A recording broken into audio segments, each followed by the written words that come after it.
안녕하십니까, 정루트입니다.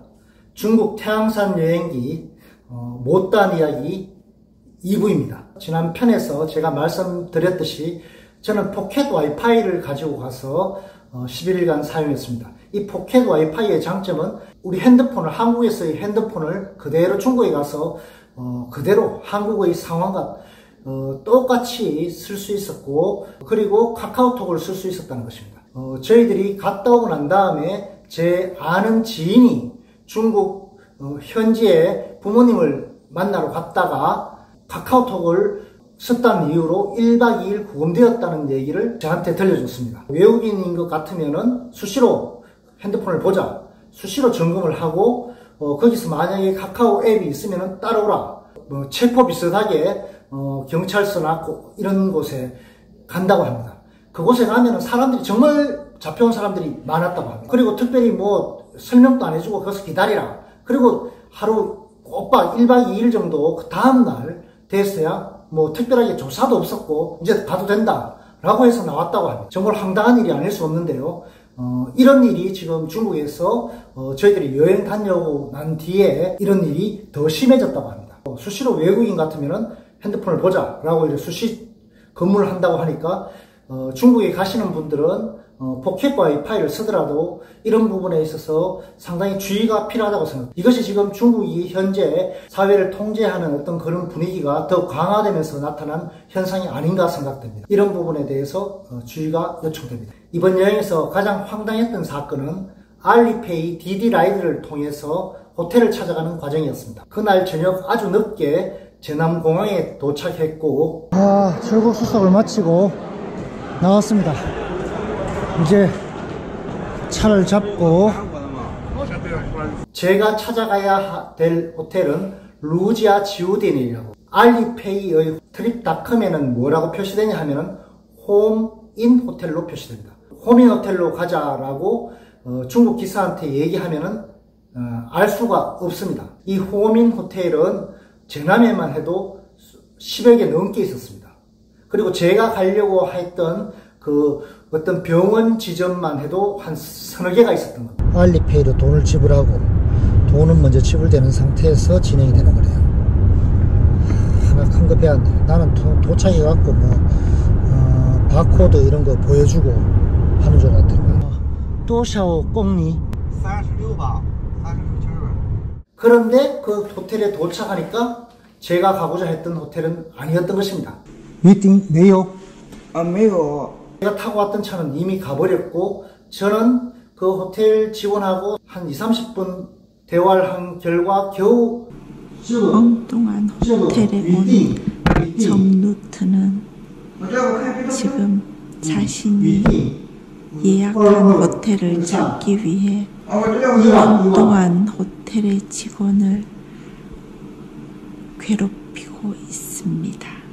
2시, 3시가 넘은 시간에 좋은 기사님을 만나서 한 호텔 이래서 그 주변 호텔들을 2군데, 3군데를 점검해서 3번째 만에 드디어 저희들이 예약한 호텔을 겨우 찾아갈 수 있었습니다. 어젯밤 우리가 묵은 호텔인데, 이 호텔을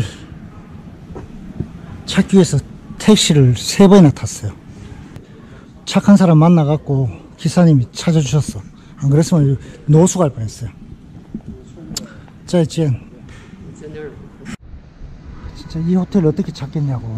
다음에는 이런 호텔을 예약할 때는 영어로 된 호텔로 예약을 한다. 그리고 중국어 바이두에 있는 지명이 정확한 그 호텔을 캡처해 놓는다.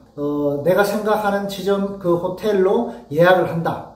그리고 캡처한 화면을 보여주면서 이 호텔로 가자고 한다. 틀린다고 했을 경우 중국어로 캡처한 그 호텔로 가자고 얘기하고 돈은 조금 더 지불할 수 있다.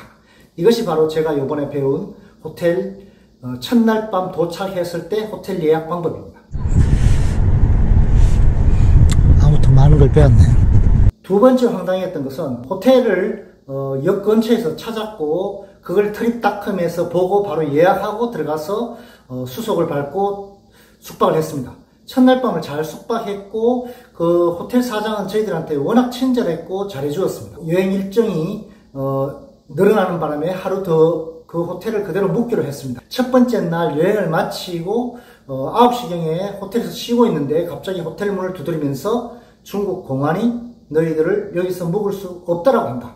지금 당장 나가야 된다 라고 하는 겁니다. 그리고 왜 그러냐고 물었더니만 중국 공안에서 너희들은 그 외국인을 숙박하려면 교육을 받아야 되는데 그 교육 시간을 충분히 이수하지 않았는데 왜 외국인을 받고 있느냐라고 해서 그 외국인은 지금 오늘 그 호텔에서 잘 수 없다는 것이었습니다. 그래서 바로 공안이 연락이 와서 여러분들은 외국인을 받을 수 없는데 교육을 받지 않았는데 왜 받고 있냐 라고 해서 그 여직원이 저를 택시 테라스까지 같이 와서 호텔을 잡아줬습니다. 뭐 여기는 훨씬 더 깨끗하고 좋습니다. 한 55,000원 정도 하는 곳인데 중국에서의 숙박을 거절하는 것은 예전부터 늘상 있어 왔고 어제 우리 밤 잤던 호텔인데 갑자기 오게 돼갖고 황당하고 놀라웠습니다. 황당한 순간이었고 중국이니까 가능한 곳이다 이런 생각을 했습니다. 외국인에 대한 통제가 워낙 많이 따르기 때문에 요새 이런 경우가 상당히 많아진 걸로 생각됩니다. 이런 경우를 예방하려면 아주 큰 호텔이나 아주 비싼 호텔 그리고 내지는 외국인들이 자주 이용하는 호텔을 이용하면 이런 문제는 피할 수 있을 것 같습니다. 가장 많이 사용한 앱은 무엇인가? 바이두라고 하는 우리나라 말로 백도 지도. 이것은 우리나라 네이버 지도하고 비슷합니다. 대중교통이나 승용차를 타고 걸어갈 때 시간이 얼마 걸리고 그 위치가 어디인지를 정확하게 파악할 수 있는 앱입니다. 그런데 여기에 부가적으로 근처 호텔들이 나오고 호텔 비용들이 쭉 다 뜹니다. 야진 102房间配198对，明天我加1天可以吗？加1天，要2天是吧？可以，那就交500就可以了。 넓고 좋네. 택시나 우버 차량 같은 차들을 콜할 수 있고 결제할 수 있는 시스템이 깔려 있습니다. 제가 아는 바로는 외국인은 사용 불가입니다. 이것을 사용하려고 하면은 현지 중국 핸드폰 전화번호가 있어야 되고요. 그 전화번호를 인증한 결제 계좌가 있어야 됩니다. 그러니까 우리들은 사용할 수 없죠. 그런데 이 바이두로는 이동 거리라든가 출발 56초간 출발하잖아. 그치? 이런 거 보다 더 발전된 것 같기도 하고. 가고자 하는 곳의 위치, 소요 시간 등을 정확하게 알 수 있고 그리고 또 호텔 가격 비교하는데도 상당히 도움이 됩니다. 저 賓館 있네. 저기 한번 앉아갖고 한번 검색 한번 해보자. 이 호텔인데 스포트 지오디엔. 두 번째 가장 많이 이용한 것은 트래블 월렛과 연결된 알리페이라는 것입니다. 알리페이.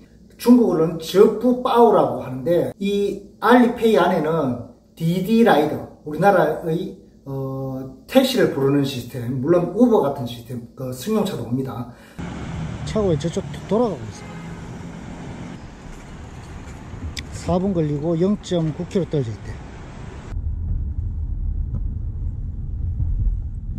그리고 기차라든가 항공권 등을 바로바로 예약할 수 있습니다. 그리고 트래블 월렛과 같이 계좌가 연결되어 있기 때문에 결제하는 순간 트래블 월렛에서 현금이 인출되는 바로 결제와 동시에 예약까지 완료되는 시스템입니다. 알리페이 앱 안에는 트립닷컴의 호텔 예약 시스템이 그대로 또 있기 때문에 호텔을 예약할 수 있는 시스템입니다. 그런데 이 알리페이의 단점은 바로 수수료가 현지 중국인들이 사용하는 바이두에 비해서 한 20-30% 비싼 비용을 받는다는 것이 단점이었습니다. 기차 같은 경우는 거의 정확하게 한 30% 이상 수수료를 정확하게 받아갔고요. 호텔 예약에 있어서 트립닷컴과 비용은 거의 비슷하거나 어떤 경우는 싼 경우도 있었습니다. 이번 중국 여행에 있어서 가장 좋았던 곳은 동태항입니다. 동태항은 산 전체를 잔도로 둘렀습니다.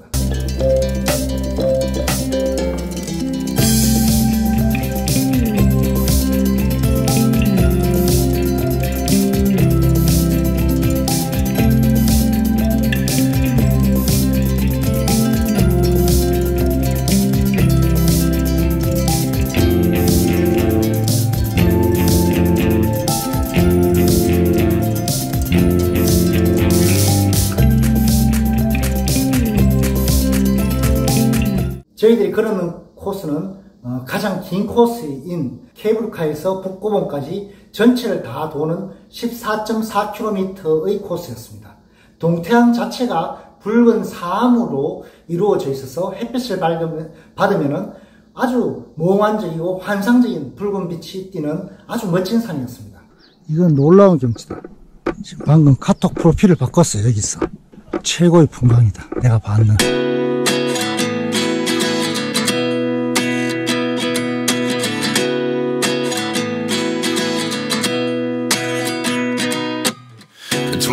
And I find myself wondering what did happen to the last 10. I ran away with my life, fast forward, never turn back again. It's kind of funny that the more we pass time, the more we need to set them rewind. And 19 was the 그 14.4km를 걷는 내내 아주 행복했고 그 풍광에 실로 놀라움을 금할 수 없었습니다. 동태안의 모습을 현장에서 1컷으로 쇼츠로 올린 것이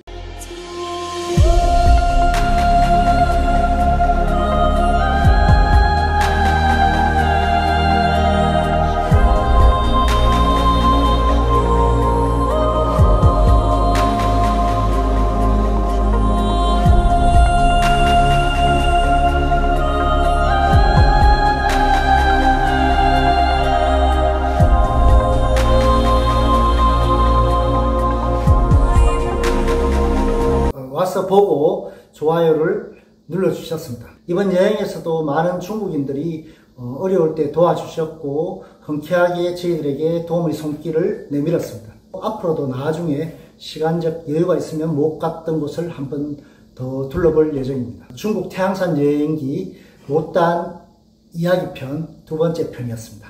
지금까지 시청해 주셔서 감사합니다.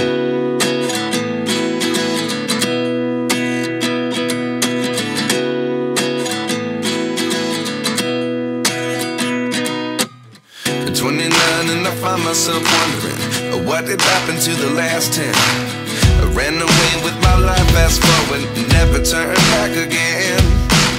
It's kind of funny that the more we pass time, the more we need to set them rewind. And 19 was the year I had to leave you, but now I'm seeing all the signs.